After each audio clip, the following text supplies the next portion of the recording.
ಪಟ್ಟಣದ ಶ್ರೀ ಸತ್ಯ ಗಣಪತಿ ಆಸ್ಥಾನ ಮಂಟಪದಲ್ಲಿ ತುರುವೇಕೆರೆ ತಾಲೂಕು ಗ್ರಾಮ ಪಂಚಾಯಿತಿ ನೌಕರರ 6ನೇ ಸಮ್ಮೇಳನವನ್ನು ಗ್ರಾಮ ಪಂಚಾಯತ್ ನೌಕರರ ಸಂಘ ಮತ್ತು ಸಿಐಟಿಯು ಕಾರ್ಮಿಕ ಸಂಘಟನೆಯ ಸಹಯೋಗದೊಂದಿಗೆ ಏರ್ಪಡಿಸಲಾಗಿತ್ತು. ಕಾರ್ಯಕ್ರಮದ ಉದ್ಘಾಟನೆಯನ್ನು ತುರುವೇಕೆರೆ ತಾಲೂಕು ಪಂಚಾಯಿತಿಯ ಮುಖ್ಯ ಕಾರ್ಯನಿರ್ವಹಣಾಧಿಕಾರಿಗಳಾದ ಜಿಎಸ್ ಸತೀಶ್ ಕುಮಾರ್ ನೆರವೇರಿಸಿದರು. ಕಾರ್ಯಕ್ರಮದ ಅಧ್ಯಕ್ಷತೆಯನ್ನ ತುರುವೇಕೆರೆ ತಾಲೂಕು ಗ್ರಾಮ ಪಂಚಾಯಿತಿ ನೌಕರರ ಸಂಘದ ಅಧ್ಯಕ್ಷರಾದ ರಂಗನಾಥ್ ವಹಿಸಿದ್ದರು. ಮುಖ್ಯ ಅತಿಥಿಗಳಾಗಿ ಆಗಮಿಸಿ ಮಾತನಾಡಿದ ಗೋಪಾಲಕೃಷ್ಣ ಹರಹಳ್ಳಿ, ಈ ದಿನ ನಡೆಯುತ್ತಿರುವ ಸಮ್ಮೇಳನವನ್ನು ವಿಜಯೋತ್ಸವವನ್ನಾಗಿ ಆಚರಿಸಬೇಕಿದೆ.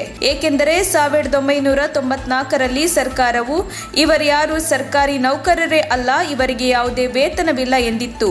ಆದರೆ ಇದೀಗ ಸರ್ಕಾರದ ಬೊಕ್ಕಸದಿಂದ ವೇತನ ನೀಡುತ್ತಿದೆ. ಇದು ಇತಿಹಾಸದ ಸಮಾವೇಶವಾಗಿದೆ ಎಂದು ನನ್ನ ಭಾವನೆಯಾಗಿದೆ ಎಂದರು. ನಂತರ ಮಾತನಾಡಿದ ತಾಲೂಕು ಪಂಚಾಯಿತಿ ಕಾರ್ಯನಿರ್ವಹಣಾಧಿಕಾರಿ ಸತೀಶ್ ಕುಮಾರ್, ಇತ್ತೀಚಿನ ದಿನಗಳಲ್ಲಿ ಪಂಚಾಯಿತಿಯ ನೌಕರರು ಸಂಘಟನೆಗಳನ್ನು ಕಟ್ಟುವ ಮೂಲಕ ಸರ್ಕಾರಕ್ಕೆ ತಮ್ಮ ದುಃಖ ದುಮ್ಮಾನಗಳನ್ನು ಗಮನಕ್ಕೆ ತರುತ್ತಿದೆ. ಇದು ಒಳ್ಳೆಯ ಬೆಳವಣಿಗೆ. ಈಗ ಸರ್ಕಾರಗಳು ಸರಿಯಾದ ಸಮಯಕ್ಕೆ ನೌಕರರಿಗೆ ವೇತನವನ್ನು ನೀಡುತ್ತಿದೆ ಎಂದರು. ಇದೇ ಸಂದರ್ಭದಲ್ಲಿ ಪದೋನ್ನತಿ ಹೊಂದಿದ ಕರ ವಸೂಲಿಗಾರ ಕೊಂಡಜ್ಜಿ, ಗ್ರಾಮ ಪಂಚಾಯಿತಿಯ ಪುಷ್ಪ, ಮುನಿಯೂರು ಗ್ರಾಮ ಪಂಚಾಯಿತಿಯ ಸುಶೀಲಮ್ಮ ಹಾಗೂ ಸೊರವನಹಳ್ಳಿ ಗ್ರಾಮ ಪಂಚಾಯಿತಿಯ ಬಾಲುಕುಮಾರ್ ರವರುಗಳನ್ನು ಸನ್ಮಾನಿಸಲಾಯಿತು. ಈ ಕಾರ್ಯಕ್ರಮದಲ್ಲಿ ಸಿಐಟಿಯುನ ತಾಲೂಕು ಕಾರ್ಯದರ್ಶಿ ಸತೀಶ್, ತಾಲೂಕು ಕನ್ನಡ ಸಾಹಿತ್ಯ ಪರಿಷತ್ತಿನ ಅಧ್ಯಕ್ಷ ಡಿಪಿ ರಾಜು, ಗ್ರಾಮ ಪಂಚಾಯಿತಿ ನೌಕರರ ರಾಜ್ಯ ಸಮಿತಿ ಸದಸ್ಯರಾದ ರಮೇಶ್ ಮುಗಳೂರು, ಅಂಗನವಾಡಿ ನೌಕರರ ಸಂಘದ ಕಾರ್ಯದರ್ಶಿ ಶ್ರುತಿ, ಕಟ್ಟಡ ಕಾರ್ಮಿಕರ ಸಂಘದ ಕಾರ್ಯದರ್ಶಿ ಮಂಜುನಾಥ್, ಬೀದಿ ಬದಿ ವ್ಯಾಪಾರಿಗಳ ಸಂಘದ ಅಧ್ಯಕ್ಷ ಮಾರುತಿ ಟಿಎನ್, ಆಟೋ ಚಾಲಕರ ಸಂಘದ ಅಧ್ಯಕ್ಷ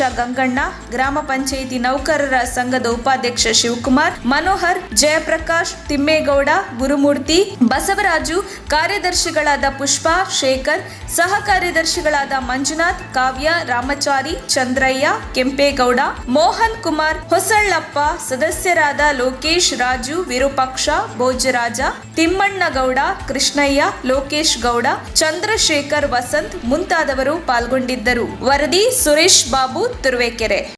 ನಮಗೆ ಸಂಘಟನೆ ಇದೆ ಅಂತೇಳಿ ಕೆಲಸ ಮಾಡೋದು ಅಲ್ಲ, ನಿಮ್ಮ ಆತ್ಮಸಾಕ್ಷಿಯಾಗಿ ಗ್ರಾಮಗಳಲ್ಲಿ ಇರುವಂತ ತೊಂದರೆಗಳನ್ನ, ನಿಮ್ಮ ಕರ್ತವ್ಯವನ್ನ ಚಾಚು ತಪ್ಪದಲ್ಲಿ ನಿರ್ವಹಿಸಬೇಕು ಅಂತೇಳಿ ಈ ಒಂದು ಸಂದರ್ಭದಲ್ಲಿ ಹೇಳ್ತಾ, ನೌಕರ ಬಂಧುಗಳಿಗೆ ಪ್ರತಿಯೊಬ್ರು ಬರಬೇಕು, ಪ್ರತಿಯೊಬ್ರು ಸಂಘಟನೆಗೆ ನೀವು ಬರಬೇಕು ಅಂತೇಳಿ ಸುಮಾರು 1 ವಾರದಿಂದ ನಾವು ಹೇಳ್ತಾ ಹೇಳಿ ಸಾಕಾಗೋಯ್ತು. ಆದರೂ ಕೂಡ ಕಮ್ಮಿ ಜನ ಆದರೂ ಏನಕ್ಕೆ ಅಂತ ಗೊತ್ತಿಲ್ಲ. ಹೆಚ್ಚು ಒಕ್ಕೂಟಕ್ಕೆ ಸೇರ್ತಾ ಇದ್ದಾರೆ ಮತ್ತು ಒಗ್ಗಟ್ಟನ್ನು ಪ್ರದರ್ಶನ ಮಾಡ್ತಾ ಇದ್ದಾರೆ. ಅದೊಂದು ಅತ್ಯುತ್ತಮವಾದಂಥ ಬೆಳವಣಿಗೆ. ಯಾವುದೇ ನೌಕರ ತನ್ನ ಹಿತಾಸಕ್ತಿಯನ್ನು ಸಂರಕ್ಷಣೆ ಮಾಡ್ಕೋಬೇಕು ಅಂದರೆ ಅವನು ಯಾವತ್ತೂ ಸಂಘಟನೆ ಜೊತೆಗೆ ಇರಬೇಕಾಗ್ತದೆ. ಆ ಸಂಘಟನೆ ಜೊತೆ ಇದ್ದಾಗ ಮಾತ್ರನೇ ನಿಮ್ಮ ಬೇಡಿಕೆಗಳು, ದುಃಖ ದುಮ್ಮಾನಗಳಿಗೆ ಸರ್ಕಾರ ಮತ್ತು ಮೇಲ್ಮಟ್ಟದ ಅಧಿಕಾರಿಗಳು ಕಿವಿ ಆಲಿಸಲಿಕ್ಕೆ ಸಾಧ್ಯ ಆಗ್ತದೆ. ಅನೇಕ ಸಮಸ್ಯೆಗಳು ಹಿಂದೆ ಗ್ರಾಮ ಪಂಚಾಯಿತಿ ಹಂತದ ನೌಕರರುಗಳಿಗೆ ಇದ್ವು. ಇತ್ತೀಚಿನ ದಿನಗಳಲ್ಲಿ ಸರ್ಕಾರ ಸಾಕಷ್ಟು ಕ್ರಮಗಳನ್ನು ತೆಗೆದುಕೊಂಡು ಆ ಸಮಸ್ಯೆಗಳನ್ನು ಹಂತ ಹಂತವಾಗಿ ಪರಿಹರಿಸಲಿಕ್ಕೆ ಕ್ರಮವನ್ನು ಕೈಗೊಂಡಿದೆ. ಹಿಂದೆ ಸರಿಯಾದ ರೀತಿಯಲ್ಲಿ ಅನುದಾನ ಬಿಡುಗಡೆ ಆಗ್ತಾ ಇರಲಿಲ್ಲ. ಸಂಬಳಕ್ಕೆ ಅಂತ ಎಲ್ಲವೂ ಕೂಡ ತೆರಿಗೆ ಹಣದಿಂದನೇ ಪಾವತಿ ಮಾಡಬೇಕಾಗಿತ್ತು.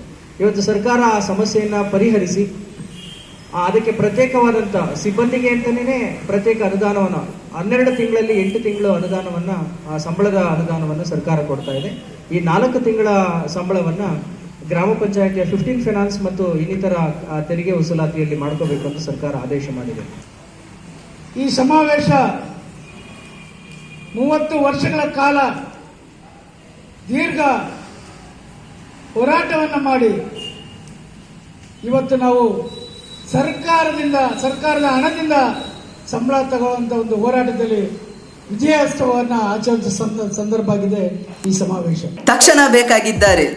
ತುಮಕೂರಿನ ಹೆಸರಾಂತ ಕಂಪನಿಯಲ್ಲಿ ಗುತ್ತಿಗೆ ಕಾರ್ಮಿಕರಾಗಿ ಕೆಲಸ ಮಾಡಲು ಯುವಕರು ಮತ್ತು ಯುವತಿಯರು ಬೇಕಾಗಿದ್ದಾರೆ. ಲೋಡಿಂಗ್ ಮತ್ತು ಅನ್ಲೋಡಿಂಗ್ ಕೆಲಸ ಮಾಡುವವರು ಬೇಕಾಗಿದ್ದಾರೆ. ವಿದ್ಯಾರ್ಥಿ SSLC, PUC, BSc pass by ನೇರ ಸಂದರ್ಶನ ಇರುತ್ತದೆ. ESI ಮತ್ತು PF ಸೌಲಭ್ಯ ಇರುತ್ತದೆ. ಆಸಕ್ತರು ಕೂಡಲೇ ಸಂಪರ್ಕಿಸಿ. Naveen GL, phone number 9743103968.